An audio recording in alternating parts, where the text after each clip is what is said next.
Walay ka butangan sa kalipay sa mga boksidor og coaches human sa ilang kadaugan sa away nga natigayon kanitong Abril 27 sa General Santos City. Sa tulo ka mga boksidor sa Laurenti Boxing Gym, pulos knockout ang ilang kadaugan. Una sa debut fight ni Christopher Medina, ikaduha sa professional fight ni Chulo Alvarez, o ikatulo kay Christian Pete Laurenti.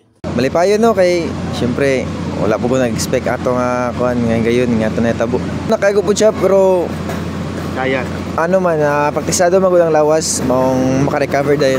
Tanan dula na ko la jud ga-expect nga early KO or KO. No, akong ganahon na gyud is modaog lang imulan na ko ang part so pero kaluyan gyapon sa Ginoo gihatag niyang kadaugan na through TKO. Unang-una po nagpapasalamat ako sa Diyos. Tsaka masaya po. Gusto ko talaga siyang saktan eh. Masyadong na-focus sa KO. Kaso buti tumama talaga.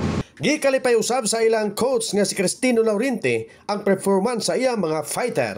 Una sa tanan, pasalamat ko kang sa Ginoo no, sa tanan nga yang gihatag nga proteksyon sa amuha, labi na sa mga boxers o ang ilang kadula o labi na sa kang Boss GC Manangkil na nagtabang sa amo nga makadula gimi diri, makasingit mi sa iyang promosyon. Daog usab ang Sanman Boxers sa mga event samtang napildi pinagi sa technical knockout ang pambato sa Indonesia nga si Triple J. Gumikan sa pagdugo sa ilong nini, human ng ikatulong round. Nasungkit ni Marlon The Nightmare Tapalis ang WBC International Silver Super Bantamweight title.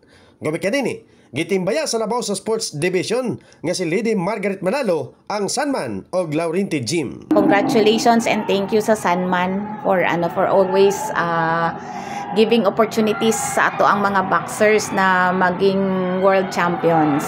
In the heart of changing lives, Christopher Jason sa 89.5 Brigada News FM Johnson, The Miska News Authority.